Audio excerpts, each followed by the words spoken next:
Hello everybody, my name is The Watching Relic, and welcome back to another mock video review.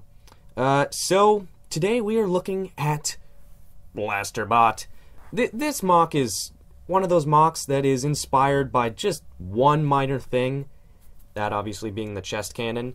And what's interesting too is the chest cannon isn't even particularly like predominant. Like, it's not that large, it's not that amazing of a design. It's just kind of, this mock overall is kind of a novelty for me more than anything else.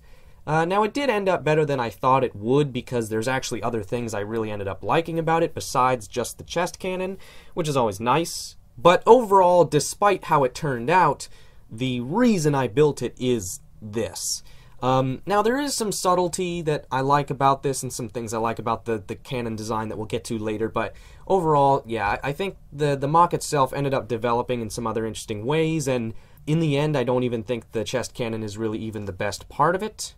Building process wise, this was, from what I remember, because it was, you know, a couple months ago now, obviously, as usual, I'm getting to this video incredibly late, but as far as build process goes, the torso was surprisingly challenging, and the limbs were a little bit on the lazy side, but I think it works out for the most part. So let's just get into the build step by step. So here we have the feet. They have ever so slightly been updated since the actual slideshow came out. As you can see, I added these little doodads here, little 1x1 cheese slopes, as many people call them.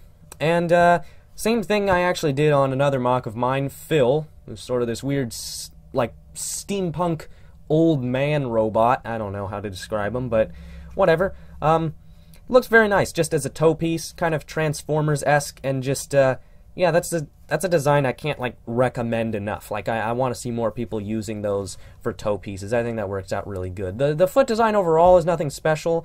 I do like these little bits in the back, because even though they do obviously spin, they actually help with stability, excuse me, because they have a decent amount of kind of texturing and traction to them, because they have the little the gear teeth or notches, so that's good. And yeah, overall those are nothing special, but they look nice, and like they're kind of small considering how bulky the guy actually is, but like they work out. Again, like, they're surprisingly stable. It takes like way too much force to get them to roll to the point where that's actually like an annoyance of any kind, so that's good. The legs are a mixed bag.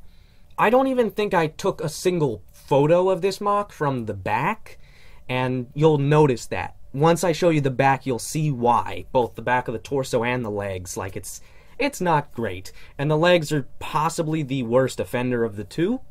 Or the worst offender of the two, I suppose. From the front, I do like them. I think they're simple, but they look good.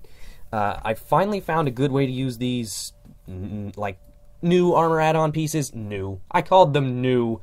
Good lord. Get with the times, self. Anyway, yeah, the Skull Villain armor pieces. They're one of the least attractive, most awkward, big, clunky type of CCBS armor add-on, but I finally got them on a mock, and it works pretty well. Now, taking a look from the back, you can see the problem. The problem is that each of these is 3 bones, so they're actually triple bent legs, technically. You can really see it from the side. And they're not supposed to be. I never bend this joint. I only bend this one, which, you know, it does. Another, like, unfortunate side effect is that it puts the knees really far up on the leg. Like, the thigh is super short and the lower leg is super long. Like, the knee should be, like, right where this ball joint is, or not quite this low. But, like, in between these two ball joints actually would probably be perfect. And so it's a shame, it really is. It means that generally when I pose this guy, his legs stay straight and his knees do not bend, which is unfortunate, but I mean, overall the legs still look good, but from the back they look pretty odd, and the articulation points are placed really awkwardly because of the construction. Let's move this guy up. Boop-boo! Boop-beep-beep-boop-boo! So getting into the torso, let me, oh lord, oh, there we go. So yeah, the torso is kind of the main part because it has the cannon in it, and the torso is interesting. I'll just take these off now so you can kind of see the shoulder build a little bit clearer. again, like I said in the beginning, this was a surprisingly challenging part of the MOC to build.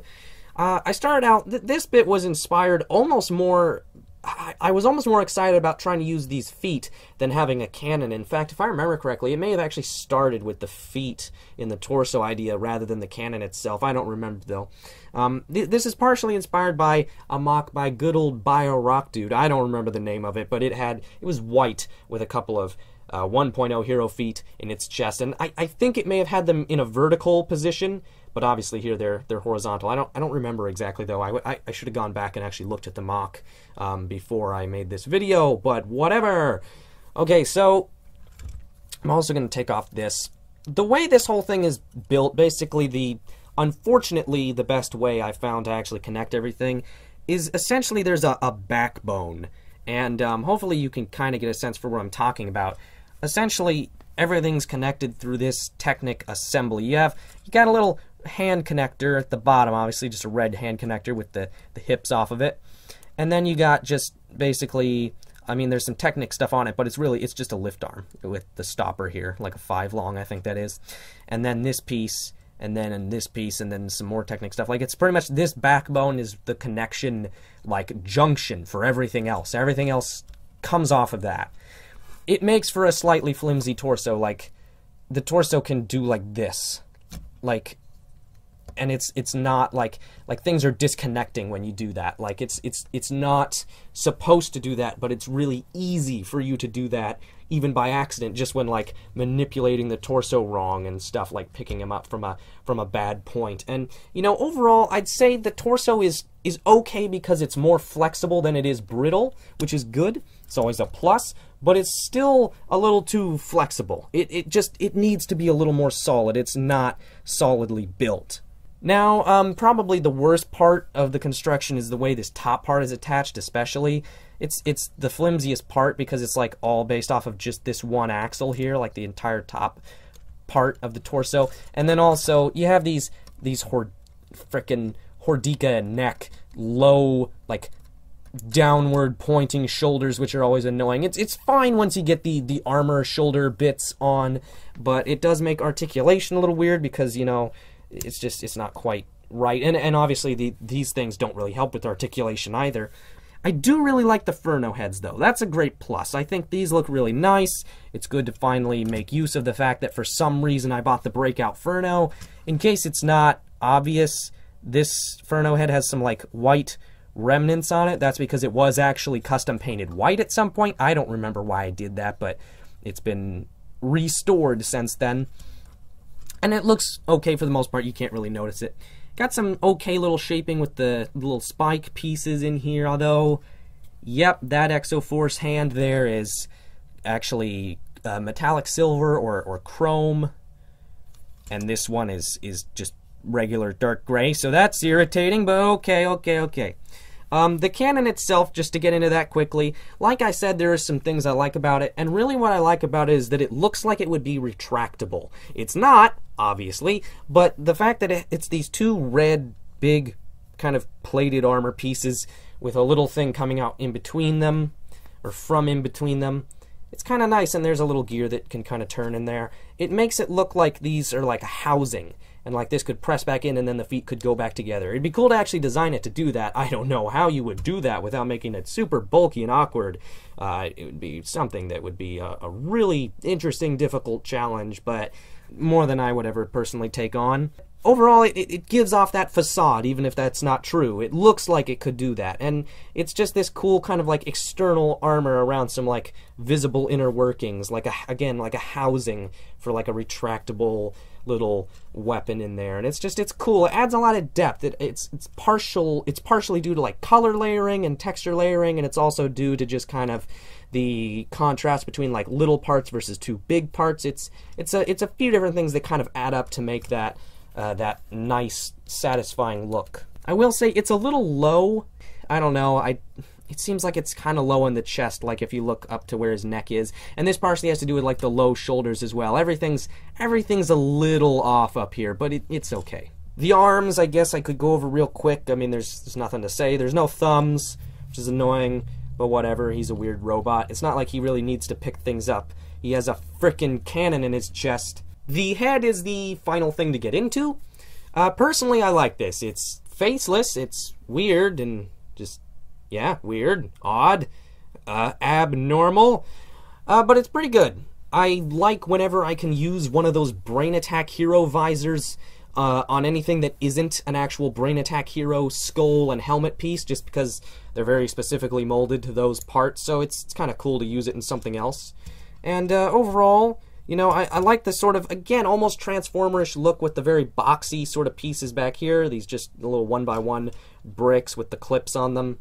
It's very nice because it gives off an interesting kind of shaping to the whole head. And then, yeah, underneath it's just sort of pointless. Well, not pointless, but, you know, it's filler. It's greebles. From the back, it's a little too square for my taste. And a little too just, like, simple to the point of looking almost incomplete. But I guess it's not really, it's not a huge deal. So, overall, I think this is a fun MOC. Again, it's kind of a novelty item as far as MOCs go, and it's not entirely successful. It was a really quick build. That's the other thing, is like the torso was challenging, yes, but overall, it was kind of a quick thrown together thing just to make something with that chest design, and I could definitely do a heck of a lot better. But all in all, this is a pretty fun MOC, and let me just, since we're wrapping up, bring in the usuals, the usual suspects here. Got Gresham, the minifigures. I should really get some new minifigures, shouldn't I? Anyway, that is about all there is to actually say about this guy. Not overly interesting, but thought I would go through it. Wouldn't feel complete if I didn't make a video of some sort to actually go into the build and all that. So, thank you very much for watching. That is BlasterBot. My name is The Watching Relic, and I will see you all next time.